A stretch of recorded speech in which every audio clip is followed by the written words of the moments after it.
comedian of the night, Miss Taylor Sagebrush.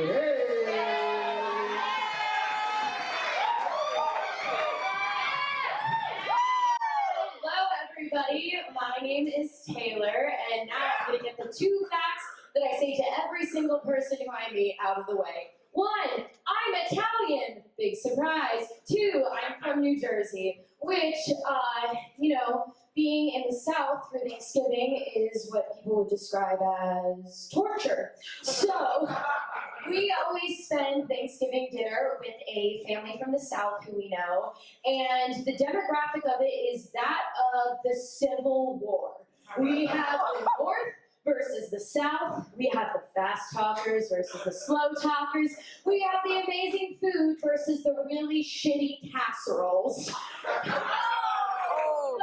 But there's one thing that brings us all together. Not family, not thankfulness. Wine. Wine brings us all together, and the Southern grandma, Frida, especially loves wine. Like, we get to Thanksgiving at 1 p.m., and she is 1 bottle in, and this causes for some delay in her reactions. Hiccup. Our first Thanksgiving in the South, we came in our cheetah print, we had a teased hair, and our accents to the 9s, and everybody there kind of had a different internal tempo. Ours was like jackrabbit, and theirs was like a vegetable. So my mom was sitting at the island with a couple of people sharing a glass of wine, and suddenly from the corner of her eye, she sees a toaster oven erupting into flames, and she's like, "Oh my God, Frida, your rolls are on fire!" And Frida looks over and goes, "Those aren't rolls, that's cornbread." And my mom goes, "Who the hell cares? They're on fire!" So we extinguish the fire and everything's good to go. And my mom goes, "Frida, your cornbread's ruined." And Frida goes, "Honey, that cornbread was ruined before it left the house." So, speaking of mutilated food, each year at Thanksgiving there was always some sort of food that we were not allowed to touch for whatever reason. And it got to the point my dad was eyeballing a raw turkey from like a mile away, and I figured out pretty young the only things that were safe to eat were the things that we brought, because we found out that my aunt's special sauce was a bottle of V8 juice dumped onto some pasta. So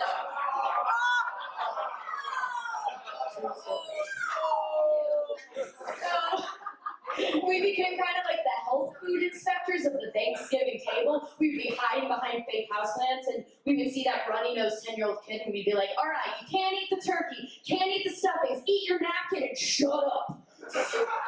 So my mom's food, however, was the belle of the ball. She would bring ziti every single year, and it was a coveted thing at this house. So one year she was making it for the biggest group ever. It was like 30 people, and we're bringing in the sheets of ziti, like placing them down on the counter, and it was like, "Dinner is served, everybody." So everybody gathers plates, and before anybody's really even taken a bite of food, we see this one uncle, and he's shoveling ziti into Ziploc bags, like, and my mom's on the cleanup crew with them, so she's like, "Hey, what are you doing? Are you like packing a doggy bag?" And he goes, "Damn straight I am."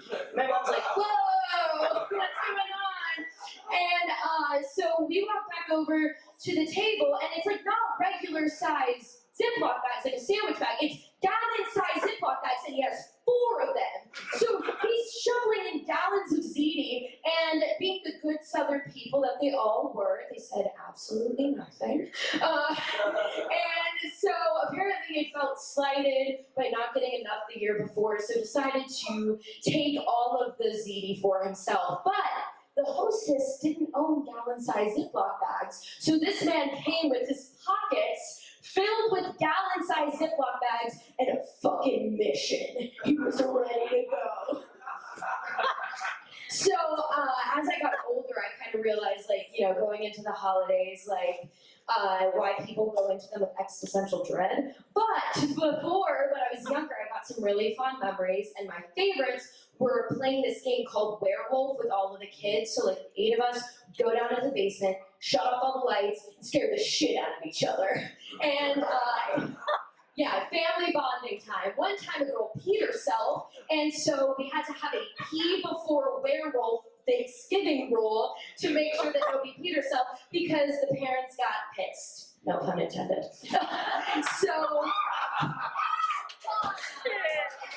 So one year, me and my cousin Alyssa found the spot. We were in the bathroom of the basement, in the closet, behind a raft. So we're like hiding, we're like, this is the best spot ever. I'm gonna be quiet.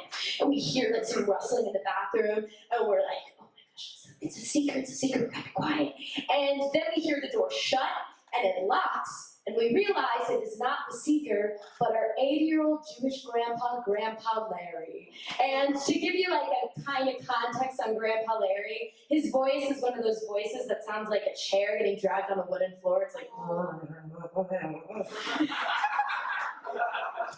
so really we can wait out Grandpa Larry, it'll be fine. And then we hear magazine papers flipping. We're like, we're gonna be in here for a while. So we're waiting in silence, and we're like, we can't make a noise because like he'll know that we're sitting in here. And it's like 5 minutes later, the door bursts open, and it's the seeker who's 8-year-old Eric, and you just hear ah! And Grandpa Larry, completely unfazed, just goes occupado.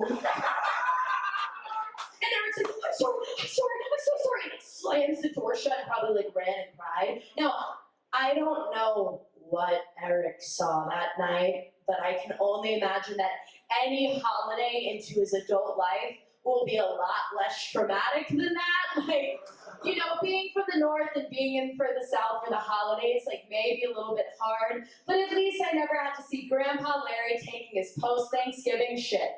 Taylor, thank you.